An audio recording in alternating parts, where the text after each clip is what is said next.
Hello everyone, hope you're having a wonderful day.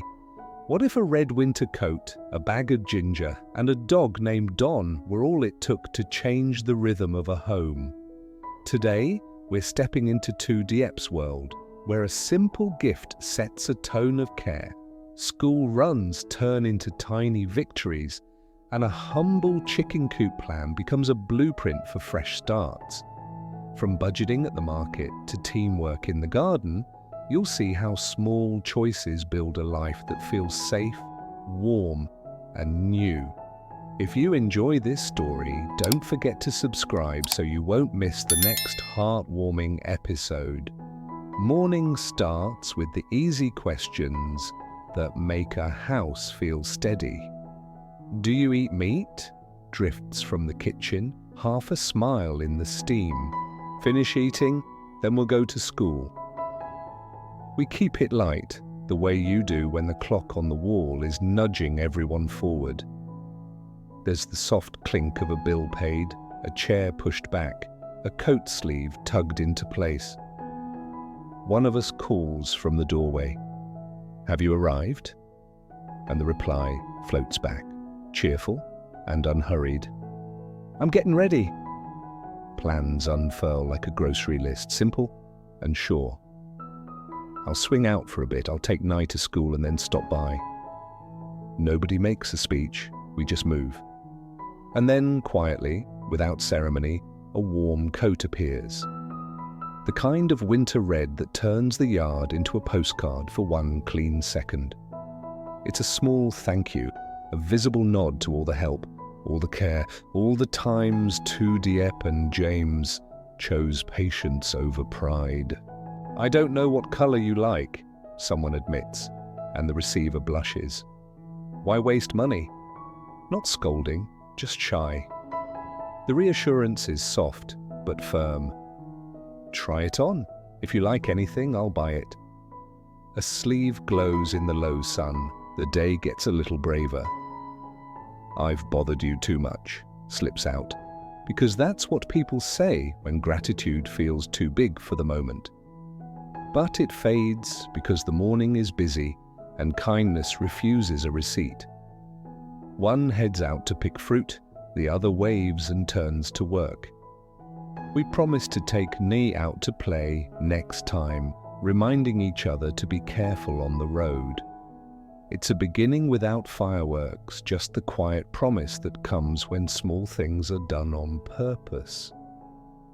By late morning, the sun climbs and the city hums.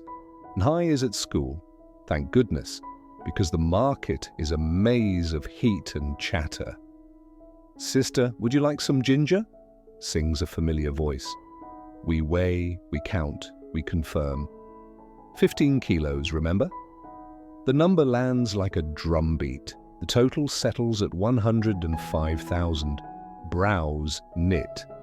Is ginger that cheap now? The seller's answer is the steady math of harvest season, supply, timing, patience. We nod, heft the fragrant sacks and dream aloud because dreaming costs nothing. "We'll build another coop over there, raise chickens and ducks." We say it before the wood, the nails, the mesh exist before the first post is set.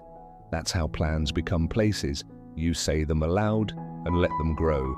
The market thins, the light shifts. A neighbor waves. We talk about tomorrow's simple meal like it's a postcard from a trip we know we'll take. No one is rushing, but every sentence leans toward the work waiting at home. Roof sheets, posts, mesh, feed, water bowls. We can hear the morning crow already, as if the flock is practicing in a corner of our imagination. On the way back, the ginger is heavy in the hands and light in the mind. It smells sharp and clean and capable. Maybe that's what hope smells like, something that wakes the room when you cut into it. The heart opens and the day welcomes new company. First, we call the dog UI by accident, then laugh because he looks like Haki from a neighbor's story. Names are auditions. Affection is the callback. Don, someone says. From now on, you're Don. We try it once, twice, then again, and the sound catches. Don it is. A hand gathers the leash and guides him across the porch to a sturdy stake under the shade. Stay here for a week to get used to things, we tell him, gentle but clear. Then we'll let you roam. A bowl of water scrapes the tiles and slides to his paws. A dry, grateful tongue laps. Curious eyes map a brand new world. Wall, door, garden, corner, shadow. You'll get used to it, we promise. Choosing Don wasn't impulse, it was a ledger of what-ifs and what-fors. Puppies get sick too easily, we remind ourselves. This one's vaccinated, fewer risks. A dog this size is a lock with a heartbeat, a bell with a bark. We palm his neck, testing trust, a moment at a time. He leans in, breath warm, a little unsure.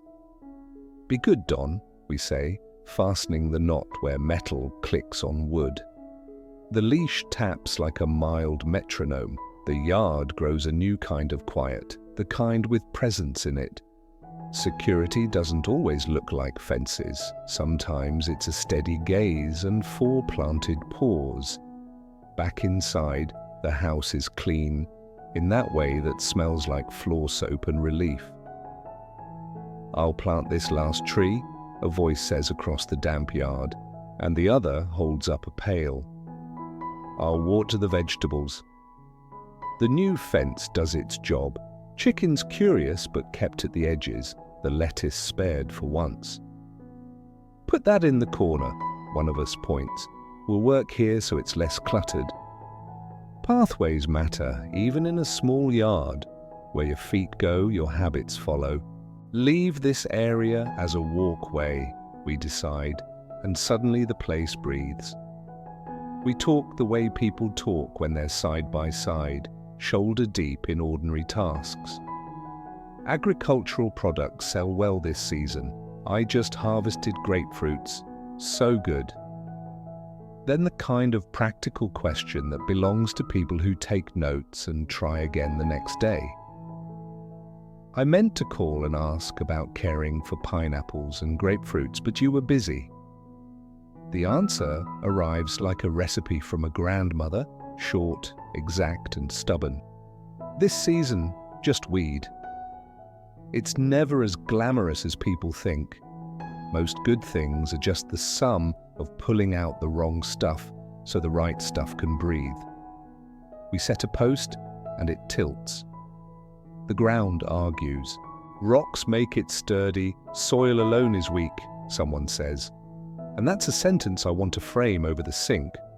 We wedge a stone, tap the side, step back and sightline, straighten, align, test, repeat.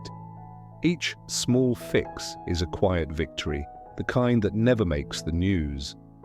Sweat slips down the back of a neck, a sleeve wipes it away. Water glides through the rows and the leaves wake like they were listening for it. In the corner, Don watches, head tilted, committing the choreography of this family to memory, how we move, who laughs, where we keep the shovel. This is the part of the day that doesn't brag, but deserves a parade, the part where competence feels like love, a fence that closes, a row that drains, a knot that holds, a bowl refilled, a promise kept. Nothing here would impress a stranger in a hurry, and that's the point. We're not building a palace, we're building tomorrow's morning. We're stacking a week made of lunches that taste better because the ginger is fresh, of footsteps that land on dry ground because the walkway is clear, of sleep that comes easy because the dog's ears catch what we can't. We're writing a story where the set pieces are a red coat, a handful of roof screws, a circle of water in a metal bowl, a post that doesn't wobble. And when the light thins and the yard turns the colour of tea, we stand for a second and see it. a small life holding steady, sturdy as a stone under a post. Afternoon gathers like a shawl around the house, thicker near the doorway, warm where the sun still reaches. We stack the ginger in a shady corner and pull out a shallow basket for the prettiest roots. We'll keep these for cooking, I say, and the answer is a grin. The plan clicks into place without a meeting. One of us will grab knee from school, the other will rinse vegetables and set water to boil. Don tests the length of his leash and settles where he can watch the gate. The house now has eyes we didn't have yesterday. On the way to school, the air tastes like dust and oranges. A vendor bikes by with pomelos in a net, and I picture the grapefruits we pulled earlier, the bright heaviness of them. Nye spills into the crowd with her backpack bouncing. "Did you bring Don?" she asks before hello. "He's home, guarding," I say, and she nods like a tiny manager. "Good. We need a guard." She tries the red coat, the sleeves still a little long, and the look on her face is a quiet fireworks. She doesn't want to squeal, so she smiles like she's holding a secret. Back home, the rhythm resumes. "Wash your hands," I call, and she's already at the basin. The pot accepts slick rounds of ginger, a handful of garlic, the soft hop of oil waking up. "We're making soup that chases colds," I say, and Nee repeats it solemnly like a spell. Don sits by the door, all ears and curiosity. He needs a blanket, Nee decides, fetching an old towel and arranging it with a precision that would impress a nurse. We're all practicing care, each at our own scale. Dinner starts as a comment and ends as a table. Rice domes like small hills, soup steams like a friendly fog. A plate of stir-fried greens shines with the clean logic of a garden well watered. "To Don," Nye proposes, raising a spoon. "To winter coats," I add. "To the coop," says the voice that counts roof screws. We clink spoons. The dog watches, head tilted, and we try not to make him a plate, even as the urge tugs. "After you've settled," we promise him, which is really a promise to ourselves to build routines we can keep. Later, we mark the yard with string, future lines drawn in cotton. One post here, another there, a gate that swings without biting the soil. "We'll need shade," I say, or they'll roast by noon. A scrap of corrugated sheet leans against the wall, auditioning for a new job. "We can find 2 more, comes the reply, and the plan grows legs. It's amazing how hope arrives disguised as materials. A stack of bricks someone offers cheap, a roll of mesh, a bag of nails inherited from a cousin's forgotten project. We make a list on the back of an envelope because this is how tomorrows become official. A neighbor pauses at the fence. "New dog?" she asks, wary but curious. "Don," Nay answers, proud. "He's vaccinated," I add, the way you do when you've already rehearsed the conversation in your head. "We'll keep him tied this week, so he learns the house." The neighbor nods, a tacit exchange of experience. She tells a quick story about her rooster who thinks he's a mayor. We trade a grapefruit for a spool of old wire she doesn't need. The economy of a village runs on favors, humor, and the memory of who returned what. As dusk folds down, the coat comes back out. "Wear it," I say, and Nye whirls once like a leaf, testing wind. The red is a landmark under the street lamp. "Thank you," she tells it, as if the coat can hear a child's honest theology. Inside, we measure the water bowls for the imagined flock and argue gently about feeder placement. Nye draws a sign that says Don's house in serious block letters, then tapes it to the wall above his towel. He sniff-checks the new real estate and blinks, content enough to accept the promotion. We sit on the step and call James. The line clicks. His voice arrives with city echo. "How's the market?" he asks, and we tell him about the ginger, the bargaining, the way the total surprised us but made sense when the seller explained. "Buy roof screws tomorrow," he says, practical as always. "I'll pass by on Friday to help with the posts." There's a pause that is not empty. "And the coat, does it fit?" he asks, softer. "Perfect," I say, watching Nee pretend to take Don's paw and teach him sit. "Some gifts you wear, others you live inside." Night spreads. We do the small jobs that mean a morning will go well. Rice washed for tomorrow, school shoes lined up like obedient boats, a note on the door that reads, "Coop, mesh plus gate hinges." The list is part reminder, part manifesto. We talk through the budget again, how many hens, how much feed, when we'll break even if eggs are steady. "It's not just about money," I say.